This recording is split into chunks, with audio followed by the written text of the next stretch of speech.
Hi guys, welcome back Vasu reviews. And today review వచ్చేసి war two గురించి మాట్లాడుకునే ముందు ఫస్ట్ ఎన్టీఆర్ గారికి ఏం చెప్పి ఒప్పించారు అనేది ఒక పెద్ద డౌట్ అయితే నా మైండ్లో ఇప్పటికీ ఉంది.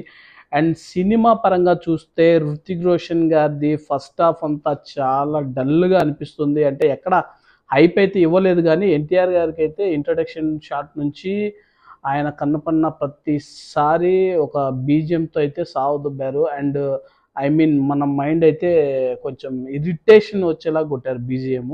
సో అది తెలుగా, తమిళ, హిందీనా అనేది అసలు అర్థం కాదు. అలాంటి బీజిఎం అయితే ఇచ్చారు. ఎనీవే, ఇంకా రుతిక్ రోషన్ గురించి మాట్లాడితే ఆయన యాజ్ యూజువల్ వార్ 1 కావచ్చు, ఇంతకుముందు తీసిన ధూమ్ దగ్గర నుంచి ఇవన్నీ చూసుకున్నట్టయితే as it is same sequences, same actions, మొత్తం యాజ్ ఇట్ ఈజ్ ఉంది, ఏమాత్రం చేంజ్ లేదు.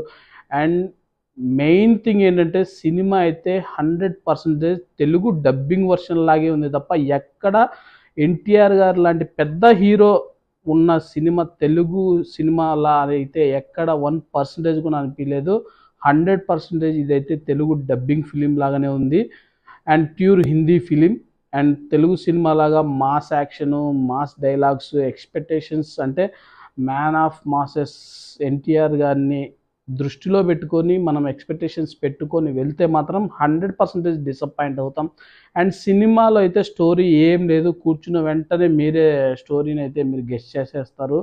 అండ్ కొన్ని సీక్వెన్సెస్ అయితే ఉన్నాయి, ఒక ఫ్లైట్ సీక్వెన్సెస్ అంటే మిషన్ ఇంపాసిబుల్ లాంటి సీన్స్ కూడా ఇంపాసిబుల్ అని నిజంగా అవి కళలో కూడా జరగవు అనమాట. అలాంటి సీన్స్ అయితే ఉన్నాయి. సో మరీ లాజిక్లెస్గా అనిపించింది, కొంచెం ఇరిటేషన్ లాగా కూడా అనిపించింది అనమాట.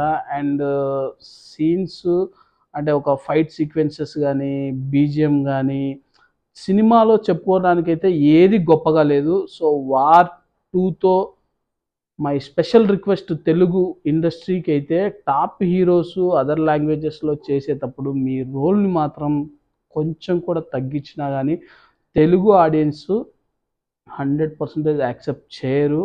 బట్ యాక్సెప్ట్ చేసేలాగా ఉంటే రోల్ పర్లేదు, కానీ మరీ కావాలని తెలుగు హీరోని కానీ ఇక్కడ నుంచి వెళ్ళిన లాస్ట్ టైం నేను ఎస్టర్డే చెప్పిన రివ్యూలో నాగార్జున గారు కానీ సో ఎందుకో మరి వాళ్ళ స్టార్డమ్ని వాళ్ళే తగ్గించుకున్నారు అనే ఫీలింగ్ అయితే నాకు వచ్చింది. సో ప్లీజ్ తెలుగు ఆడియన్స్ కోసం అయితే మాత్రం మీరు బాలీవుడ్కు వెళ్ళడం, అదర్ లాంగ్వేజ్లో చేసినప్పుడు మీ రోల్కున్న ఇంపార్టెన్స్ అనేది మీరు కాపాడుకోండి. అలాగే తెలుగు ఆడియన్స్ని కూడా మీరు కాపాడతారని నా ఫీలింగ్.